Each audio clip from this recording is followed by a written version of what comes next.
Buletin Didik 26 Ogos bersama saya Zaiti Zubir. Salam hormat dan salam sejahtera. Perpaduan antara kaum ternyata diperlukan bagi memelihara keharmonian sesebuah negara. Perpaduan sangat signifikan dalam kalangan masyarakat majmuk di Malaysia kerana ia merupakan tiang seri atau pasak kepada kecemerlangan, kemakmuran dan kestabilan dalam negara. Sebagai usaha menyemai sikap perpaduan, Sekolah Kebangsaan Desa Aman atau Sedesa menganjurkan majlis perasmian sambutan Bulan Kebangsaan secara dalam talian. Menurut Guru Besar Sekolah Syahidan Said, sikap perpaduan perlu dipupuk pada usia muda dan secara berterusan supaya ia menjadi sebati dengan diri murid-murid. Sambutan ulang tahun kemerdekaan negara pada tahun ini dapat memberi manfaat kebaikan kepada seluruh warga negara, terutama dalam memelihara aspek perpaduan negara yang berbilangkau dan agama. Sama-sama kita menghayati makna sebenar kemerdekaan dengan menzahirkannya melalui sasiah diri yang baik dan cemerlang. Jelasnya, sifat saling bantu-membantu antara satu sama lain adalah tunjang utama ke arah mencapai perpaduan. Antara acara yang dianjurkan sekolah sempena Bulan Kebangsaan adalah pertandingan bercerita, main deklamasi sajak, melukis dan mewarna serta nyanyian lagu patriotik. Sementara itu, Sekolah Menengah Sains Kuala Terengganu turut menganjurkan majlis sambutan Bulan Kemerdekaan secara dalam talian. Menurut pengetuanya Muhammad Daud, program tahunan yang dinantikan itu antara usaha berterusan bagi meningkatkan semangat patriotik dalam kalangan pelajar. Dianggarkan 90% daripada penduduk Malaysia yang dilahirkan setelah merdeka tidak memiliki pengetahuan tentang cabaran yang dihadapi oleh ibu bapa dan nenek moyang kita terdahulu. Oleh itu, sambutan Bulan Kebangsaan seperti kita adakan pada hari ini merupakan salah satu inisiatif untuk menanamkan semangat cinta akan negara serta menghargai perjuangan tokoh-tokoh terdahulu dalam usaha mereka untuk memerdekakan tanah air. Jelasnya, gabungan Malaysia dan prihatin sebagai tema Bulan Kebangsaan pada tahun ini merupakan pilihan yang tepat, terutama dalam menyemarakkan semangat perpaduan kalangan rakyat. Antara program Bulan Kebangsaan yang dianjurkan termasuk pertandingan sajak, pidato, melukis poster, TikTok, kuis dan esei serta ceramah kemerdekaan. Saya anak Malaysia, anak merdeka, jiwa dan raga untuk negara, kasih dan sayang selama-lamanya. Saya anak Malaysia. Anda juga anak Malaysia. Marilah kita hidup bersama, bersatu padu, maju dan jaya. Merdeka! Merdeka! Merdeka! Sekian, terima kasih. Bersua kembali, 180,000 dos vaksin COVID-19 jenis CanSino dihantar ke Sabah hari ini untuk program vaksinasi penduduk pedalaman di negeri berkenaan. Ketua Pengarah Kesihatan Tan Sri Dr. Nur Hisham Abdullah berkata penghantaran kumpulan kedua vaksin itu diharap dapat mempercepatkan proses pelalian kepada kumpulan sasar di Sabah. Beliau memaklumkan perkembangan terbaru itu dalam hantaran di media sosial hari ini. Vaksin satu suntikan itu boleh memudahkan proses vaksinasi di kawasan yang rendah akses. Seterusnya membantu Malaysia mencapai sasaran imuniti kelompok. Sebelum itu, kerajaan negeri telah mengemukakan permohonan supaya Sabah diberi keutamaan untuk menerima CanSino dan sudah memohon 1.8 juta dos vaksin jenis itu daripada Kerajaan Persekutuan. Selasa lalu, Pengarah Kesihatan Negeri Dr. Rosnani Mudin berkata, kumpulan pertama vaksin CanSino membabitkan 53,000 dos diterima pada Selasa lalu dan dijangka kumpulan seterusnya diterima secara berperingkat bermula bulan ini. Lebih 100 kertas kajian dibentangkan dalam persidangan dalam talian antarabangsa yang dikenali sebagai The International Conference on Media and Social Science ICOM 2021. Persidangan kali kedua itu anjuran Fakulti Komunikasi dan Pengajian Media Universiti Teknologi Mara UiTM yang membawa tema Reimagining Communication and Media in the Face of the Digital Age. ICOMS 2021 telah berlangsung selama 3 hari bermula 24 Ogos hingga hari ini. Menurut Dekan Fakulti Komunikasi dan Pengajian Media UiTM, Profesor Madya Dr. Mazilah Hamzah, persidangan ini berjaya mengumpul ahli akademik, penyelidik, pengamal media, pembuat dasar dan pelajar dari berbagai latar belakang membincangkan permasalahan dalam bidang komunikasi dan media, terutama ketika era digital ini. Selain itu, ia juga dijadikan medium untuk merujuk dan berkongsi pendapat tentang peranan media digital sebagai barisan hadapan dalam menghadapi cabaran era pandemik COVID-19. Turut diadakan e-forum yang dibarisi 3 panel dalam bidang komunikasi dan media iaitu Datuk Dr. Jamil Waria, Pengerusi Malaysian Press Institute MPI, John D. Chako, Presiden Persatuan Periklanan Antarabangsa IAA dan Dr. Hemadi S. Mora, Pensyarah College of Communication Polytechnic University of Philippines.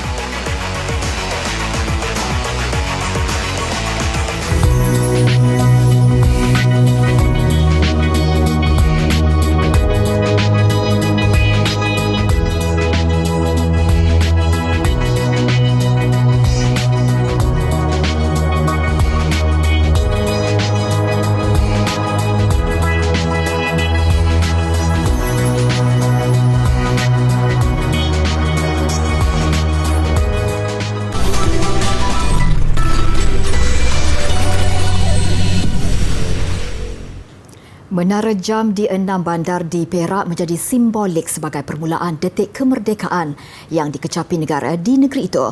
Menara yang menjadi mercu tanda di setiap bandar juga unik kerana kosnya turut dibiayai oleh rakyat pelbagai kaum.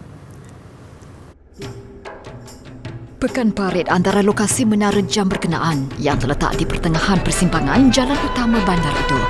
Menurut pengerusi pecinta sejarah masyarakat Perak, Freddy Aziz Jasbindar, tarikh sebenar menara jam ini dibina tidak dapat dipastikan. Namun ia dirasmikan oleh Timbalan Perdana Menteri ketika itu, Tun Abdul Razak pada 20 Januari 1963. Jam ni juga, kita boleh katakan dia simbolik pada perpaduan dekat kawasan ni. Sebab dia nak bina jam ni, dia collect duit ramai-ramai tau kat kawasan ni. Tak kisah Melayu, Cina, biar syarikat. Memang semua collect duit sama-sama, dia buat bangunan ni. Monumen ni lah. Ujarnya menara jam setinggi lebih 10 meter itu menelan belanja lebih $3,000 Amerika. Sehingga kini, beberapa pengubahsuaian dan perbaikan telah dilakukan. Namun mengekalkan jam asal yang dibawa khas dari Eropah. Selain parit, menara itu ada di Kampar, Sungai Siput, Kuala Kangsar, Parit Bunta, Lumut dan Ipoh. Kini hanya tinggal 6 menara selepas menara jam di Lumut yang dirobohkan bagi pembangunan Pelabuhan Lumut. Beliau berharap kerajaan negeri akan terus memulihara menara berkenaan untuk generasi akan datang.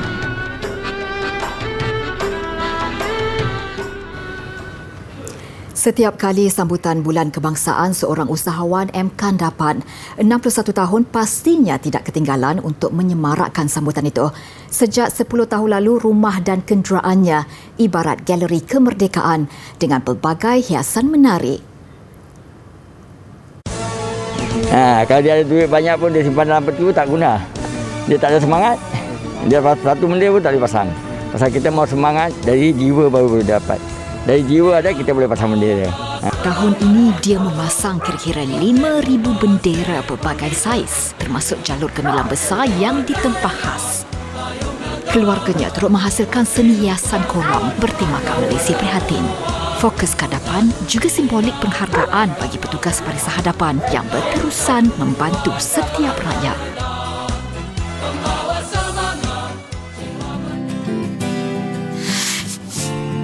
Tugu Peringatan Negara atau Tugu Negara siap dibina pada 8 Februari 1966 sebagai penghormatan kepada lebih 11,000 para jurid yang gugur dalam Perang Dunia Pertama, Perang Dunia Kedua dan Darurat Malaya. Monumen itu terletak di Taman Tasik Perdana berhampiran bangunan Parlimen. Tugu Negara setinggi 15 meter itu diperbuat daripada gangsa dan direka oleh seorang pengukir Austria, Felix de Weldon. Pembinaan Tugu Negara diilhamkan oleh Tengku Abdul Rahman, Putra Al-Haj yang mendapat inspirasi dari Tugu Peringatan Perang United States Marine Corps atau dikenali sebagai Tugu Peringatan Iwo Jima. Walau bagaimanapun, pembinaan Tugu Negara tidak disenangi oleh pengganas komunis yang mendakwa mereka juga adalah pejuang negara yang menentang pendudukan tentera Jepun. Pada 26 Ogos 1975, Tugu Negara telah diletupkan. Namun beberapa hari kemudian, Perdana Menteri ketika itu Tun Abdul Razak mengarahkan diadakan kutipan derma untuk kerja baik pulih monumen itu. Kerja-kerja baik pulih siap pada 11 April 1977 oleh Christopher B. Carney. Pada 11 November setiap tahun, satu perbarisan hormat akan diadakan di Tugu Peringatan Negara bagi memperingati pahlawan negara yang terkorban dalam mempertahankan tanah air.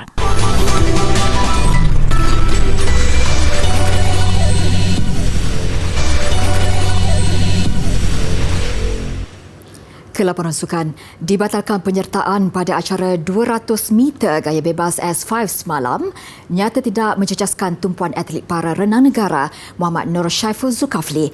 Nur Syaiful berjaya mara ke peringkat akhir acara kedua hari ini 100 meter gaya bebas dan pada penentuan pingat Nur Syaiful bagaimanapun terpaksa berpuas hati di tempat ketujuh.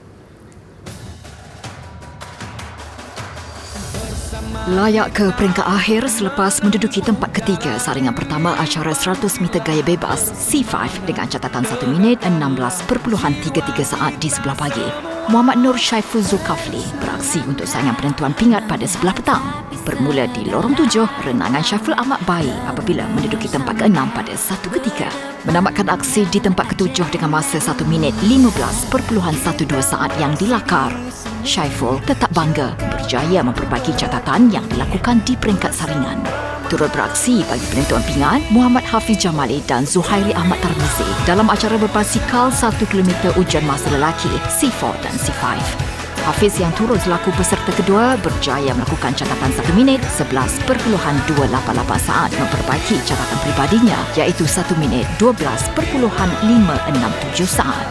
Zuhairi yang beraksi selaku peserta ke-13 juga turut berjaya mempamerkan kayuhan bertenaga. Dia juga memperbaiki catatan peribadinya selepas menamatkan aksi dalam masa 1 minit 6.472 saat untuk berada di kedudukan ke-10 dari 21 peserta keseluruhan. Zuhairi dan Hafiz akan bergandingan lagi Sabtu ini bagi acara pecut berpasukan campuran C15. Mereka akan disertai Muhammad Yusuf Hafizi Syaharuddin bagi melengkapkan acara berpasukan.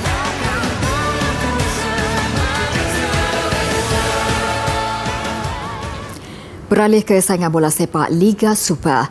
Meskipun kejuaraan Liga Super hampir pasti milik Johor Darul Takzim JDT, Kedah Darul Aman KDA nampaknya terus kental memberi cabaran.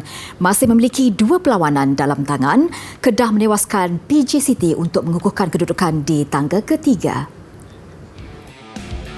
Bertandang ke Stadium Majlis Bandaraya Petaling Jaya, Kedah tidak menunggu lama merobek gawang PJ City FC iaitu menerusi sepakan kencang Rabi Ataya susulan kuisan pendek sepakan percuma oleh Ketua Pasukan Badrul Bakhtiar. Ketika perlawanan bagaikan berpihak 1 gol kepada Kedah menuju masa rehat jaringan sendiri pemain PJ City K. Prabakaran menghadapkan kedua pasukan pelawat. 10 minit memasuki babak kedua, Kedah menambah jaringan menerusi sepakan lirik Kepah Sherman susulan hantaran Cice Kepa. Bekas pemain Kedah Khairul Muhaimin Zamri cuba menyuntik semangat rakas pasukan apabila merapatkan kedudukan pada minit ke-61. Namun layangan kad merah kepada Muhammad Rafi 9 minit kemudian nyata mencecaskan rentak PJ City. Dan Kedah mengambil kesempatan ini menyumbat gol keempat melalui Muhammad Fayyad Muhammad Zulkifli pada masa kecederaan. Sementara itu pada saingan Liga Perdana, aksi di Stadium Majlis Bandaraya Pasir Gudang, Kuching FC bangkit menundukkan Johor Darul Takzim 2. JDT 2 membuka jaringan pada minit ke-17 menerusi Fernando Rodriguez. Begitupun minit ke-58, Muhammad Irwan Syazmin Wahab kembali menyemarakkan Kuching FC apabila menyamakan kedudukan dan Amir Amri Saleh memastikan kemenangan Kuching FC menerusi jaringan ketika perlawanan berbaki 8 minit. Ke aksi bola sepak antarabangsa, tiada istilah belas kasihan buat Bayern Munich apabila berpesta gol menewaskan Bremer SV 12-0 pada pusingan pertama Piala Jerman. Tidak banyak yang mampu dilakukan Bremo SV meskipun beraksi di arena sendiri. Malah Bayern Munich yang hadir tanpa menyenaraikan pemain bintang Robert Lewandowski, Leon Goretzka dan Manuel Neuer tetap gagal dicabar tuan rumah. Babak pertama Bayern mendahului 5-0 menerusi hat-trick Maxim Choupo-Moting, Jamal Musiala dan gol sendiri pemain lawan Gianluca Wang. Pada kedudukan 8-0, Bremo terus dirundung malang apabila seorang pemainnya dibuang pada minit ke-76, membolehkan Bayern menambah 4 lagi gol dalam tempoh 8 minit. Choupo-Moting melengkapkan gol keempatnya pada minit ke-82. Dengan 1 gol masing-masing sumbangan Malik Tillman, Leroy Sane, Mikhail Cuisance, Bruno Sa dan Corentin Tolisso, rekod kemenangan terbesar yang pernah dicatat Bayern pada tahun 2019 menumpaskan FC Rota Egan 23-0 pada perlawanan persahabatan.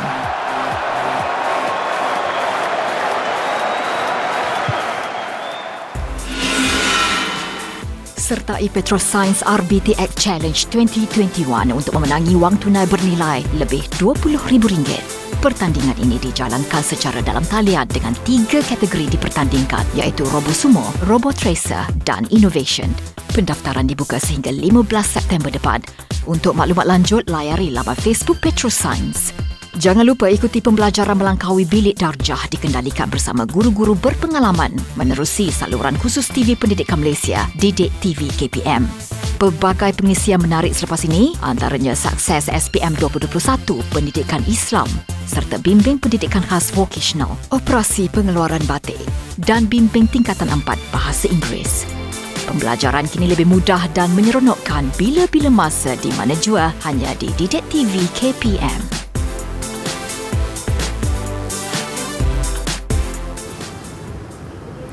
Pemanduan jentera secara dekat pada kejohanan FIA merentasi kawasan berbukit mengakhiri buletin didik malam ini. Dengan itu, saya Zaiti Zubair. Salam hormat dan Assalamualaikum.